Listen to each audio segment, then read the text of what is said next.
Hello, I'm Sarah Leather, and I am delighted to be sharing this with you today. I am talking about how I am working to a different rhythm this year. I want to start by giving you a little bit of backstory. A few months ago, at the time of recording, I turned 60 years old. Now, I feel really grateful to get to 60 because not everybody does. And I have several friends, including one very dear friend, who did not get to this ripe old age of 60.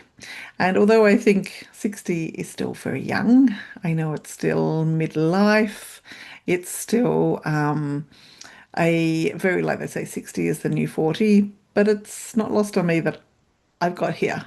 And I'm, as I said, really grateful for that. So that happened. And then not long after that, I hopped on a plane from Ireland and went to Australia and attended my nephew's wedding and did a few lovely things. And then hopped on another plane from Perth to Sydney to go and see my son and his fiancée who moved there recently. And I had not been in Sydney for 38 years. I always had a bit of a love affair with Sydney. After growing up in Perth, the first time I went there when I was 18 or 19, and I just loved it so much. I loved the harbour and I like the harbour bridge and the opera house and all the boats and all the activity, and I just like and all the little harbour beaches I absolutely adored, and I adored the ocean beaches as well, Bondi and Coogee and Bronte and all of those beaches. And it was so good to go back and to be in all those places again. And a few things happened while I was there, and it had actually started in Perth. In Perth, after my nephew's wedding, I left my phone in the Uber. And luckily, my sister sorted it out very quickly. And the next day, I was reunited with my phone. But I was really concerned. Like when you're traveling on your own, everything is on your phone. Like I did have my laptop with me, but there's so many things I can't log into on my laptop without being verified on my phone. And being like 10,000 miles away from home in Ireland meant that I couldn't just go and replace a SIM or something if needed. And it would have been very challenging to continue to travel. But I did get it back, but it was it was a bit of a concern. And then when I got to Sydney, it was when I was staying in one apartment for a few nights. And then when I went to move to another apartment for 5 nights that I'd booked just before I left Ireland, I was wondering why I hadn't got a notification about checking in. I'd got an email a week beforehand about it, and I just thought that was a bit funny. And as I was about to leave and go to that apartment, I realized that I'd booked the wrong week. I'd booked a week early. So my accommodation had been and gone. And my son was very helpful and, helping me rebook something and got it all sorted and everything. But it was a big chunk of money, and it was, yeah, just like the battle not to give myself a hard time over that. But I thought like, oh well, we can recover for this. It's absolutely fine. A lot of worse things could happen. It's all good. And then the next day, I had a day all to myself. And I thought it was a beautiful day. And I thought I'll hop on a ferry and go from the city in Sydney for Circular Quay to Manly. And it's a great ferry ride on a beautiful day. And I went there and I hopped off the ferry and I walked out and thought, oh, maybe I'll wander to the beach. And it was really sunny. I thought, oh no, I've left my hat on the ferry. And I turned around and went back and I said, like, oh, I've left my hat on the ferry. And they said, no problem. Go over there and the woman there will let you through the barrier and you can go to the boat and get your hat. And I thought, yep, I need my sun hat. It's sunny, I don't need my hat. And I went over to her and she said, yep, I'll let you through. And as I went to step through, the barrier closed on me and hit me quite violently in the middle of my left leg and my thigh, and I went flying forwards and smashed onto the concrete ground, and I was very shocked. And about 10 people came running. Someone went and got my hat. I was offered some water, offered if I wanted to sit down. And so I said, "Oh, I think I'm okay." And off I went. And I went down to the beach. And I was standing on the beach. And I thought, I do not feel good. I do not feel good at all. And I went back and I went back and I said, like, is there some kind of form I could fill in? And they couldn't find a form. So they wrote my details on a scrap of paper and off I went. I decided I just wanted to go back to my apartment and lie down. You know, like when you've done a lot of nervous system regulation work, you just kind of think, I just want to take care of my nervous system right now.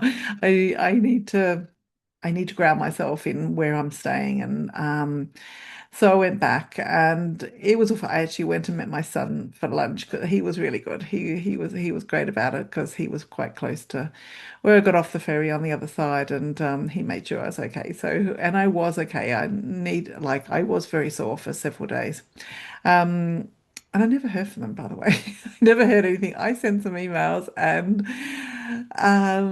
tried phoning and nothing, no, never heard anything. But luckily, I have got excellent bone density and I didn't break any because if I didn't, I would have at least had a broken wrist because I did. It did hit my wrist and it was bruised for several weeks afterwards.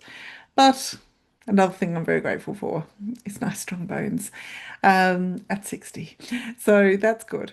So it was ended up having a fabulous rest of my time there and hopped on my flight back to Ireland and my 15-hour leg of the trip back to Ireland for the 15-hour leg to Doha was I sat down. I had a great seat with extra leg room and everything, and but the man next to me was obviously very unwell. He was wearing a mask. He was coughing a lot. He spent a lot of time in the bathroom, and I was like, "Oh well, I've got a good immune system. All will be well." And then I had a 3 hour layover, and I do always do when I'm in a layover in airport. I always make sure I just look at my step count and go like 5,000 steps. Walk until you hit 5,000 steps. So I march around an airport for that time, and then I went and had a cup of tea, and then went to the departure lounge and had my next 7 hour flight. And then I hopped on the airport coach, and my husband came and met me off the coach in the city, and all was fine. But I felt a bit fun, like I don't normally get jet lag going in that direction, and I just felt incredibly tired. And then several days later, I thought, I'm coming down with something. I was feeling hot and cold, and I thought, oh no, it was the man on the plane. It's all his fault.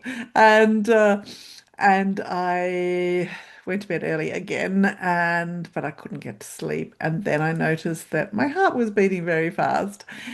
Very fast. And then I waited a while. I thought if I just go to sleep, if I just relax, if I just lie on my left side, or I just tried all the, no, my right side actually, so that my heart was up. And I tried all sorts of different things, and no, it wasn't kind of tried breathing and tapping and all sorts of things. And I thought, oh no, I must be just have it must be the infection. Must be the infection. Anyway, once my husband came to bed and was asleep, I thought I didn't tell him. He doesn't need to know that I'm feeling unwell. I'll get up and I'll go and sort it out. And I got up and was Googling how to get an ambulance in the night and after hours doctors. That's what I wanted. I thought a doctor was just going to tell me I needed antibiotics because I was obviously coming down with something terrible. Um, and uh, and it's funny now looking back on it. And it's anyway, the end of the like I eventually got through. And there was a delay because my phone, I didn't realize nobody could actually ring me on my phone because I still had something in the settings around uh, my Australian SIM that the eSIM that I'd had in Australia was still kind of activated on my phone, so nobody could ring me. And so eventually, when I got back through to the after hours medical service, they put me through to the paramedics and they said, we're coming out to your house. I'm like, oh, goodness me. Um, and because I had in the meantime, I had taken my blood pressure and checked my pulse, and it was really high. It was like 180 beats a minute. And by this stage, it had been going for 3.5 hours by this stage. And then the paramedics turned up about 20 minutes later. They were very efficient. Um, and then there were three of them there, and they put me on the monitor, and then they put in a intravenous line, and then they said we have to do a maneuver to bring your heart rate down. If that doesn't work, we have to give you medication. If that doesn't work, we take you to hospital and do something else there.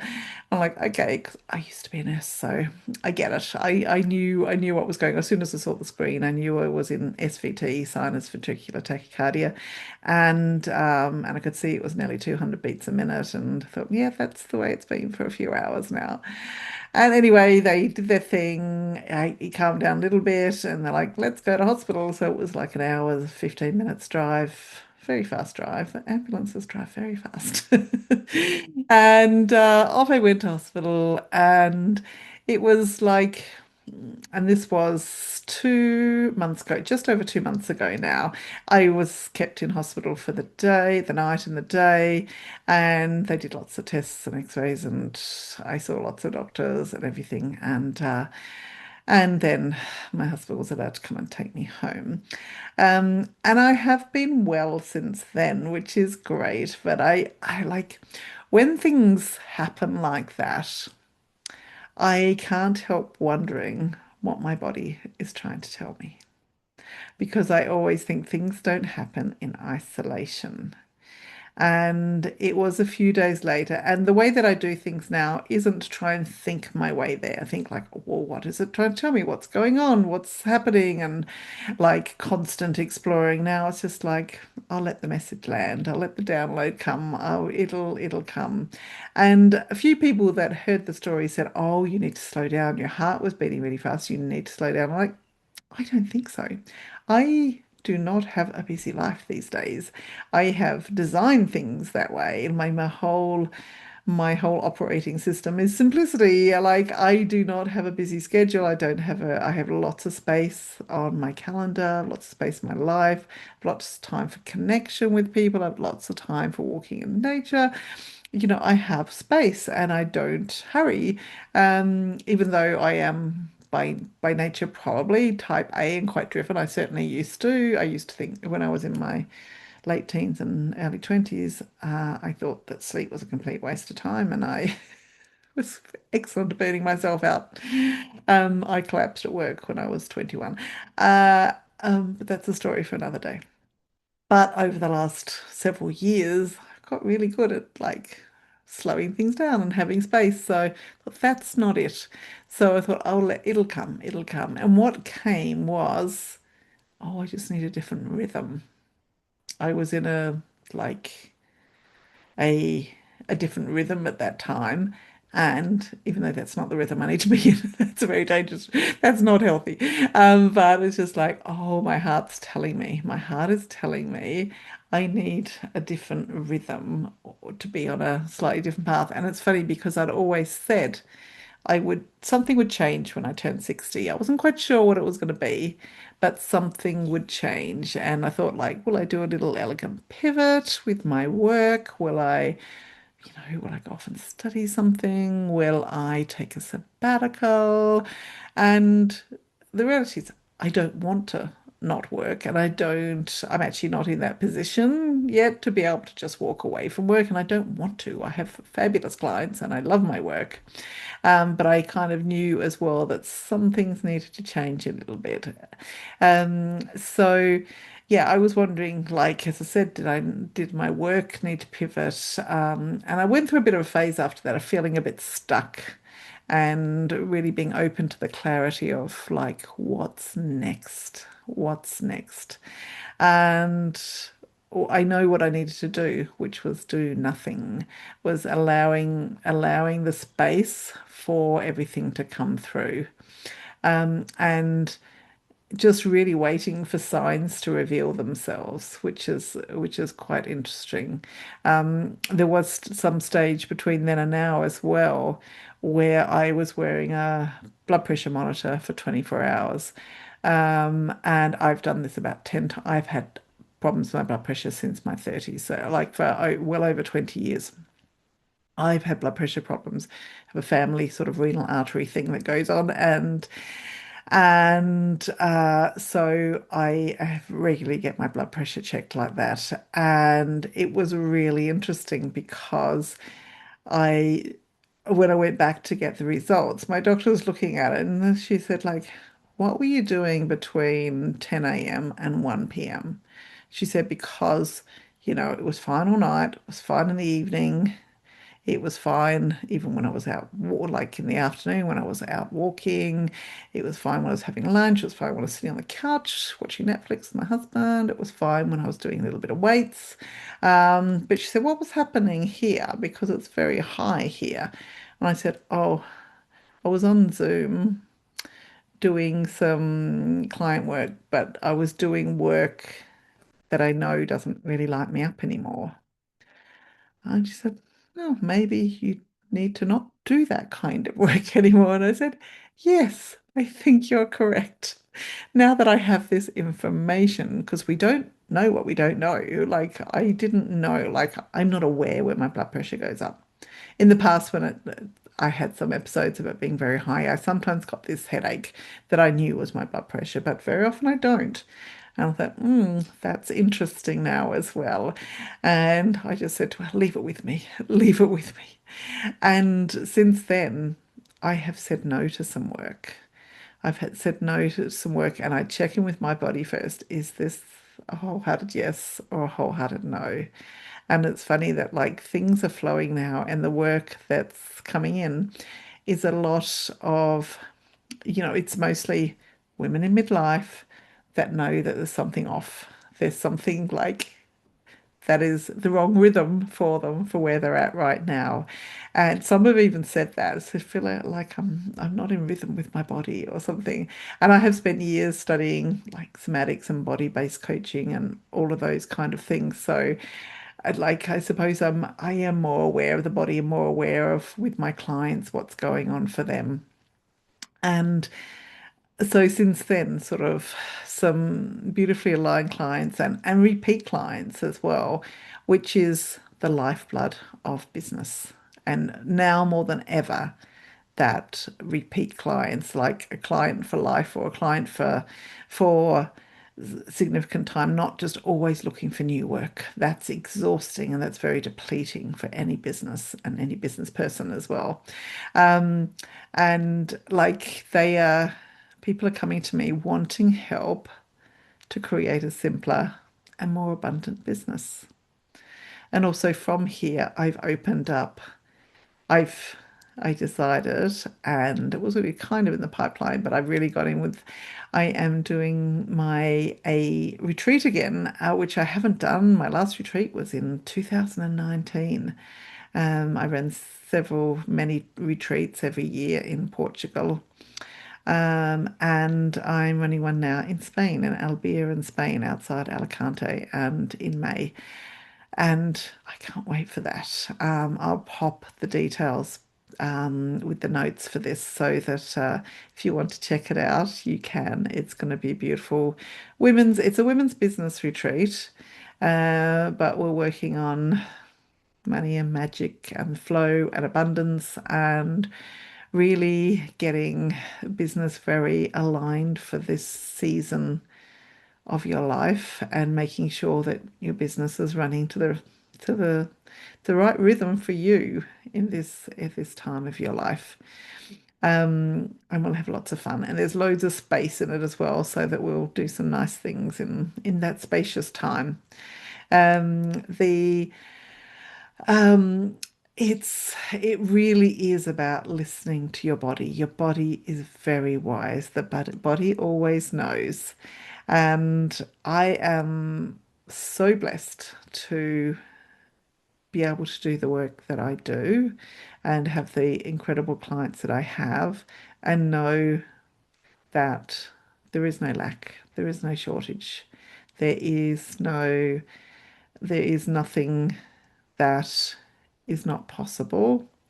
But I'm also not making huge goals these days. My goals are more around around connection, and abundance in every area of my life. And I love that my business gets to provide that for me. I've some other things opening up. I decided to start recording some things and putting them on Insight Timer, which is the most beautiful app for, it's not just a meditation app anymore. I'm putting things in there about abundance in midlife and manifesting and things that are just like warm my heart. So do check me out there if you desire to, if you're on that platform. And yes, that will create some lovely sort of far more passive income over time as well.